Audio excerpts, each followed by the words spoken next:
Hello and good evening, everybody. A very big welcome here to the Radisson Blu Hotel in Athlone, and a special welcome to all those people who are joining us online and from our remote hubs in Cork and Dublin. I'd like to extend a particularly warm welcome to Robert Troy, Minister of State for Trade Promotion, Digital and Company Regulation at the Department of Enterprise, Trade and Employment. And we are expecting the new President of TUS, Vincent Conan, to be along later in the evening too, and he will address the room and indeed our online audience for a couple of minutes then. We're here today to allow you to join the national conversation on artificial intelligence and its impact that it's going to have and indeed is having on all our lives. And the big question we ask tonight is AI a friend or a foe?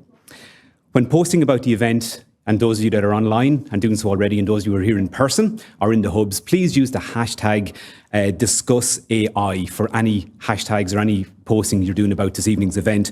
We'll try to get it trending because this is a part of a series of events that are coming up over the next few months as well. These events are run in conjunction with Creating Our Future, a new government-led initiative launched recently by An Taoiseach Micheál Martin.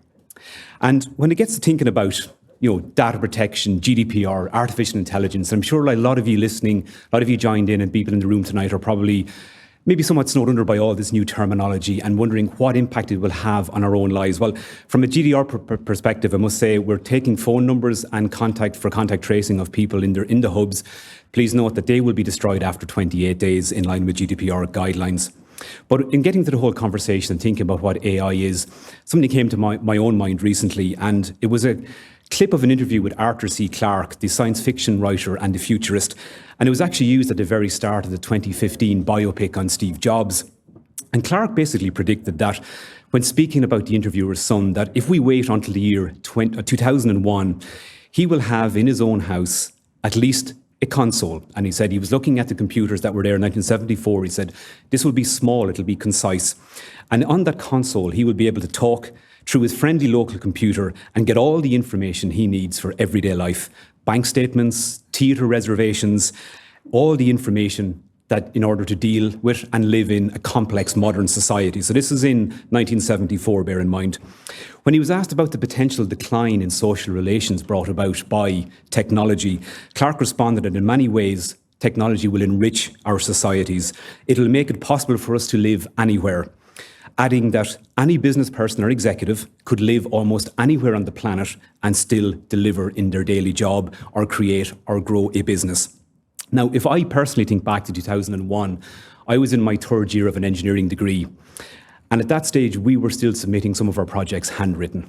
We were starting to get used to AutoCAD. So if we just all stop and pause and think that, I'm going to say, is not that long ago. And the development and the scale of change that we've had to deal with since. And there's no doubt times are changing rapidly, and we now inhabit that connected world that Arthur C. Clarke spoke about back in 1974. And I think the past 18 months have really highlighted that the template of a 9-to-5, 5-day working week has been completely ripped asunder as well. Because AI plays a major role in our lives already. Many of you are not aware that just how much of a role it actually plays. It has the power to change our lives for the greater good. More productive working environments, affording us all more free time to do what we desire most. It can be a game changer in terms of the fight against climate change, in how we educate people, how we care for the vulnerable people in our societies and for members of our communities, and how we integrate people more into our communities as well. So thank you all for contributing and giving your time this evening for this workshop.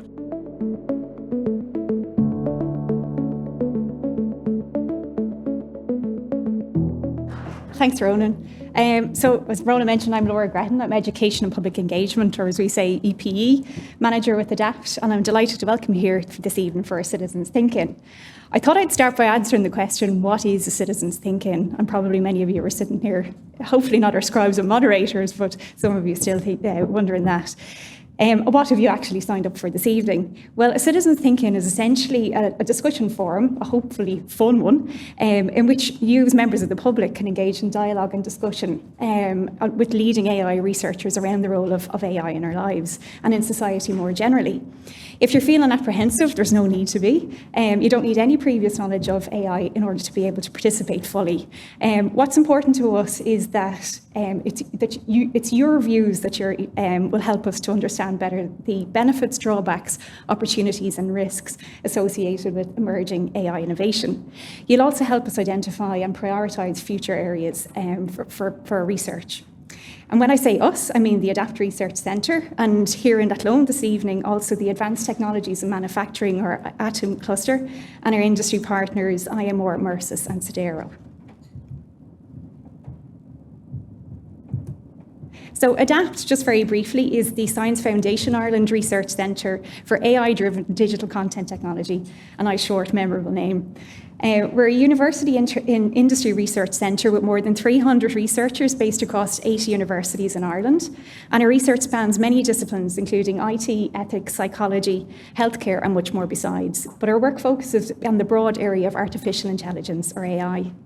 And this evening, we've in-person think-ins at 3 of these universities: Dublin City University, Munster Technological University in Cork, and here we're broadcasting from the Technological University of Shannon here in Athlone.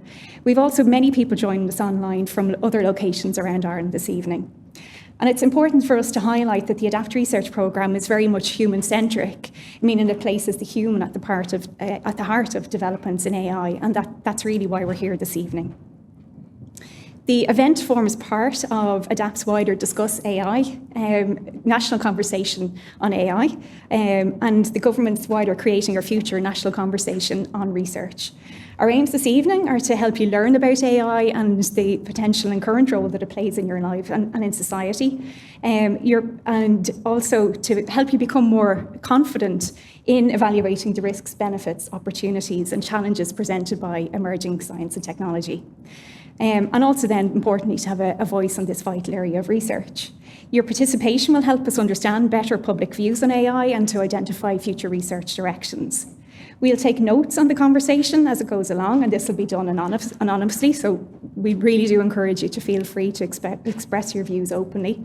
And we'll share a short summary of the main discussion topics with you after the event. We'll also publish more in-depth analysis in a white paper on the Think In series early next year.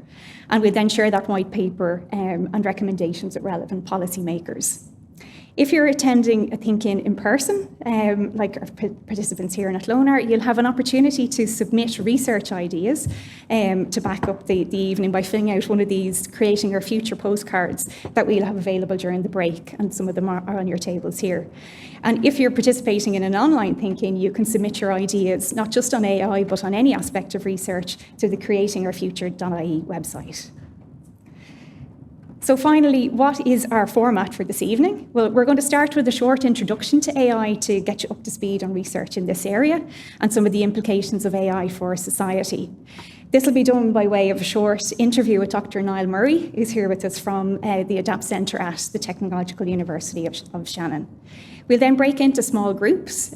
So here in Athlone, you're already seated in your groups, and you'll discuss a scenario related to the role of AI devices in the home and implications for the privacy of the user. The facilitator at your table or online breakout room will summarise the discussion in your small group and the main points of your discussion with the other attendees at your venue. We'll then have a Eurovision-style report back, if all goes well technically, so that we can see the similarities and differences in the opinions expressed across the different locations. And finally, then we'll open the floor to questions and answers. We'll be aiming to wrap up by 8:15, and we'll have a short break at 20 to 8. But first, before we get started, I'm delighted now to introduce a special guest. Robert Troy, TD, is Minister of State with responsibility for trade promotion, digital and company regulation at the Department of Enterprise, Trade and Employment. We're honoured to have him here this evening to share with us the importance and relevance of the recently published National AI Strategy, AI Here for Good. So Minister Troy, welcome, and over to you. Thank you very much, Laura, and good evening, everybody, to our guests that's here this evening and our guests that's tuning in virtually. I'm delighted to have the opportunity to share with you and give a brief overview of the National AI Strategy Here for Good, which was published earlier on this year. And can I thank the ATIM cluster for the invitation. I was very pleased to learn that the ATIM cluster has been supported by my department through the Regional Technology Clustering Fund. I believe this cluster is a positive force for collaboration and innovation, and I commend you for the work that you're doing. I think this evening's event is timely as we look at how digital technologies like AI can be transformative for our economy and indeed for our society. It's also a great opportunity for us all to exchange views, gain insights, and explore new areas of collaboration as we start an intensive period to encourage the public, enterprises, and society to start their digital transformation journey. For many, the very idea of artificial intelligence is just science fiction, but in reality, it is very much part of our everyday. Like computing, electricity, and even the steam engine, AI is a general purpose technology with huge transformative potential in a wide variety of sectors and with implications for the whole of society. In the wake of the COVID crisis, and with signs of hope now on the horizon, it's time to look forward to the opportunities presented by new technologies such as AI for building our economic and social recovery. AI and other digital technologies can help us in creating the economy and society we would like: greener, more productive, more competitive, and more resilient. Given its wide application to all sectors and its high capacity for impact, growth, and contribution to improving competitiveness, AI is one of the technologies with the greatest potential for transformation in all areas of productive activity. Indeed, we can already see many of its applications in our daily lives. It helps us book flights, order a taxi, look for directions on our phones. It notifies us if something strange is happening in our bank accounts to prevent fraud. Of course, economic development has always been driven by technology change, and we can be certain that more change is ahead as we've entered an era of rapid technological advancement. But this just isn't about the economy. It's also about creating well-being and prosperity for our people. The power of AI innovation can help us overcome pressing social challenges and create new values and possibilities. As technology historian Melvin Kansberg said, technology is neither good nor bad, neither is it neutral. It is essential that we have the right public policies in place to ensure the responsible and beneficial development and use of AI, maximising its potential for public good and minimising any potential negative impacts. The government therefore developed the National AI Strategy to provide a high-level direction to the design, development, deployment and governance of AI in Ireland. The title of the strategy, AI Here for Good, reflects our ambition to harness AI as a positive force for transformation. The strategy serves as a roadmap to how Ireland can leverage the potential of AI for unlocking productivity, for addressing societal challenges, and for delivering public services. Our vision is that Ireland will be an international leader in using AI to the benefit of our population to a people-centred, ethical approach to AI development, adoption and use. Abraham Lincoln once said that the most reliable way to predict the future is to create it. Our national AI strategy is about creating the future we want. And underpinning that strategy are three core principles to best embrace the opportunities of AI. One, adopting a human-centric approach in the application of AI. Two, staying open and adaptable to new innovations. And three, ensuring good governance to build trust and confidence so innovation can flourish. This is because ultimately, if AI is truly to be inclusive and have a positive impact on all of us, we need to be clear on its role in our society and ensuring that trust is the ultimate marker of success. With these guiding principles, it is our ambition to put Ireland at the frontier of a people-centred, ethical and responsible rollout of AI.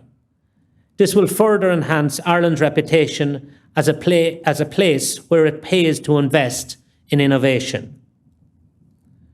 The work of research centres such as ADAPT are clear exemplars of this, and along with collaboration with industry and private and public sectors, we can continue to forge ahead as a leading AI nation. In terms of a very brief overview of the strategy, it has been structured along three broad categories: building public trust, leveraging AI for economic and societal benefit, and enablers for AI. And under each of these categories are 8 strands covering areas such as AI and society, education and skills, supporting a strong ecosystem, and promoting trustworthy AI. I won't go into detail in each specific strand, but as a Minister of State in the Department of Enterprise, Trade and Employment, there is a strong enterprise focus reflecting also the potential of AI to economic recovery. It is estimated that the application of AI could double economic growth by 2035. And I believe that we must be ready to take advantage of the opportunities of AI to drive resilience and economic recovery, as seen by the increased uptake of digital solutions, particularly in the last 20 months. But any powerful set of technologies also provokes important questions about its uses and impact on the labour market. Certain job roles will be disrupted, not only by AI, but by broader digital transformation. Much of this disruption will be in the streamlining routine tasks, such as in accountancy by reviewing large swathes of data, or in the legal area, reviewing large volumes of legal texts and contracts. It can augment and enable the work we do, freeing up time and creating new job opportunities that require the skills and willingness to work alongside AI-based systems. That is why this strategy prioritises people-centred policies. That means giving workers the opportunities to upskill, retrain, and adapt to change. To boost the uptake of digital technologies, including AI, we have set up the Digital Transition Fund. This is an €85 million multi-annual fund that will run until 2026 as part of Ireland's National Recovery and Resilience Plan. While government will play a key role in facilitating and enabling AI for good, it is imperative that this is a journey involving all of society. Government will continue to engage with stakeholders to ensure policies are responsive to the change in technology environment, but there is a role for everyone to understand the potential and the challenges AI and other disruptive technologies present. Events such as the one here this evening are an important forum to discuss how we can get a balance between how disruptive technologies can enable our future societies to embrace the opportunities and at the same time overcome the challenges. Because the benefits of AI are far-reaching, AI can help Ireland to address challenges in areas such as climate action, public health, education, housing, and urban development, amongst many others. The strategy is an important step in Ireland's journey towards becoming a leading international hub for responsible and ethical AI, but it is only the beginning. Having events like this evening's are important to address some of the concerns that people may have around AI and other technologies. The more that people understand and trust the potential of AI, the more people will embrace it. The government recognises the need to have meaningful engagement with the public on the development, governance and use of AI. AI must be developed and used with trust, transparency and accountability. By making human rights and ethical principles a key focus of our strategy, Ireland is making a commitment to ensuring that AI-based systems and solutions developed and used in this state are trustworthy, fair and inclusive. The government will soon appoint an AI ambassador to promote awareness among the people both public and businesses, of the potential AI offers, serving as a champion of AI as a positive force for the economy and society, and emphasising an ethical approach. And it's not too late to apply. We're seeking expressions of interest with the closing date tomorrow. So if there's anyone in this room, or indeed if anyone tuned in virtually would like to become the next National AI Ambassador, go home, log on to my website tonight, that's the department's website, and submit your application for consideration before tomorrow evening. Also, to inform the work of the AI Ambassador, my department will shortly begin a discussion with young people on young people's attitudes and concerns about and the visions for an AI-powered future, using Corlin and Og, the national structure for consultation with young people. I think it's very important that their views are heard also. So to conclude, we're all aware of the potential technologies such as AI present, but we all have a role to play in its deployment and its better use to better society.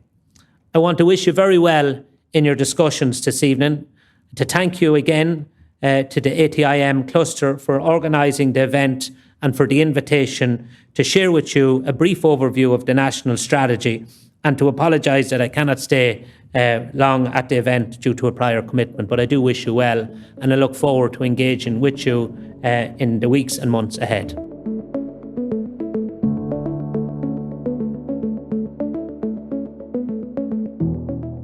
So Niall, I suppose, Mr. Troy touched upon it there about AI. He mentioned words like science fiction, yet the case study we're going to look at this evening is really back to an everyday, very simple use. So maybe bridging the gap from AI down to the everyday use. So can you just even give us an overview? What is artificial intelligence? So, thanks very much, Ronan. I'm delighted to be here to talk to you all this evening. So AI is a term that has a number of different meanings, right? And it's a highly interdisciplinary field of computer science research now. And essentially what we're trying to do with AI algorithms is simulate intelligent human processes. So these are things like creativity, things like logic, things like reasoning. All of the things that we do as humans as part of our everyday tasks, we're trying to build systems that represent this. And, people associate AI a lot with robotics and automation, but it's in so many of our systems nowadays. It's on our phones, it's on our Netflix accounts and the recommendations that's made for this, Siri, Alexa, all these systems are underpinned by AI technology. So it's there already. Maybe are people somewhat unaware of what it's actually doing at present and how much of a role it's playing in our everyday lives? Yeah, I would imagine they're completely unaware. And when it's done well, this is the way it should, like the proactive agency of the AI algorithms, we should be unaware, but we shouldn't not be in control, right? So it's ubiquitous. It's in our cars, and this will only emerge further and further in the next couple of years. Yeah, and as Minister Troy touched upon there earlier, he mentions words like trust as well in AI, which obviously is hugely important. But now, tell us a little bit more about ADAPT in terms of what it does and the AI research it undertakes. Yes, so Laura kind of introduced earlier on that ADAPT is a virtual research centre funded by the Science Foundation Ireland that comprises 8 universities across the whole country. And it has kind of defined 3 research strands related to at the intersection of AI and media, right? So they're on digital content transformation, digitally enhanced engagement, and digital content governance, right? So the first, digital content transformation, is around analysis of content, generation of content, understanding of content, all automatically. The second strand, digital enhanced engagement, is around how AI interacts with us as users, how it can proactively empower us, how it can augment our function, and that's actually the focus we have on Athlone. And the last, which is quite unique from a computer science perspective in a research centre, ADAPT has digital content governance. So this is your ethics, your trust, and it's a really interdisciplinary group. And one of the kind of unique things about the ADAPT Centre is that each of those different strands are interconnected. So the human-centred, it's a human-centred research centre, but the human-centred approach is underpinned within the algorithmic, which is the digital content transformation, and also within how we empower users. The human stakeholders is key. So the role that your team are playing in that overall artificial intelligence ecosystem, can you pinpoint it for particularly members of the public who are here this evening? What role are you playing in the overall scheme of things? So in Athlone, we work on at the intersection of extended reality technologies and AI. So extended reality is another word that we might not be so familiar with, right? But myself and Ronan are here. This is a real world interaction, right? And we have a number of different partners joining us here from Dublin and Cork. So what they're doing at the moment is they're consuming digital content through whatever platform it is, probably Zoom or something like this. But they're still consuming content in the real world, right? So we're at the real world, but we have some digital content. Things like augmented reality. This is, if I was looking at this object over here through my phone, within the view of the camera, my view might be overlaid with context-based information, right? So that gives me extra information on this particular object. This is augmented reality, but I'm still in the real world. Virtual reality is the far end of the spectrum where everything I consume is digital. So I have no visibility of what's going on in the real world. I have the head-mounted display on. I consume the audio, which is also digital, so I have no awareness of the real world. And what we do in Athlone is, in the context of those kind of applications, capture lots of data on users as they're consuming content to understand their user perceptual quality. So what factors make this experience enjoyable? So some people are joining tonight on their phones, some have very advanced screens like we have here. They're all different types of factors that affect how we rate quality of that experience. And that's where we operate, at the nexus of data collection in extended reality. When you mention things like data collection, then it's probably a thing that people are becoming more and more aware of. You said data connection there in relation to users. Yeah. Again, there's a question out there about how much do people realise, or how much information are they giving away, or what's the trade-off for using the various apps or the technologies that we use. But do you think that conflict that's there between privacy and ease of use will change over time? Will it become less? Will people become more knowledgeable about data and the use of same? Yeah, well, when we're talking about data and when we're consuming content, if you can imagine, I'm wearing a head-mounted display here.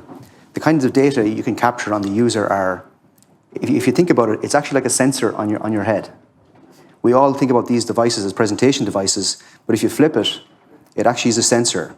So you can capture eye information, head movement, regions of interest, interaction metrics like we see on the different demos here. So there's lots of different multimodal data we can capture, right? And even on our phones, there's huge amount of information we're given to the different apps that allow us to personalize these experiences. Now, what's happened over a number of years, Ronan, is that we've been doing this without even thinking about it. This is the reality. I do it myself. The generations have grown up doing this without being aware of it. And in more recent years, there's been a kind of a growing importance on, well, we need to be in control of this more. And this is kind of one of the key remits of the Adapt Centre, that we get control back, we control the amount of data. As a result, then, we get better trust and better privacy.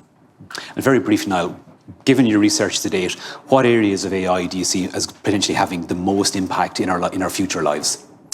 Well, that's a really broad question. And what I'll do is I'll just speak about from our point of view. Yep. in our group. So our motivation is that we develop systems that are truly personalized systems.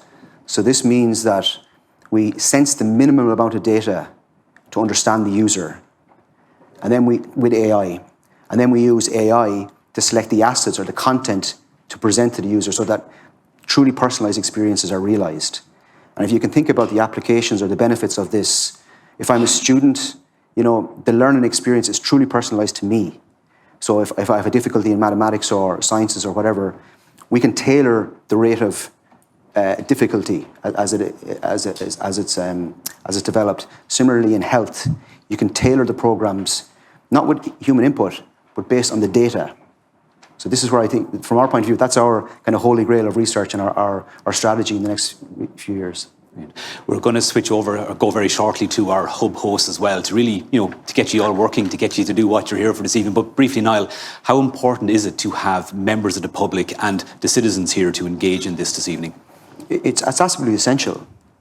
We talked about ADAPT as a human-centered research group, and it is because it is constantly soliciting input from the key stakeholders if you think of the different contexts, it's the public who are the experts in the different contexts, whether that's in manufacturing or whether it's health or whether it's, legal or whether it's fintech. We're computer scientists. We're not experts in those domains. They bring the expertise. And then the general public, who are not industry specific, they're the key stakeholders who tell us what they are prepared to accept from these kind of technologies. And I think that's essential. It's absolutely essential. I think that's going to feed nicely into the case study that the groups are going to look at. So without further ado, it's time to get down to some work, and we're going to now pass you over to your relevant hub hosts. They will take you through the objectives for this evening, and we'll all join back again around 7:20. And looking forward to hearing the feedback and see what comes out of each discussion hub. So we'll talk to you all then. Thank you.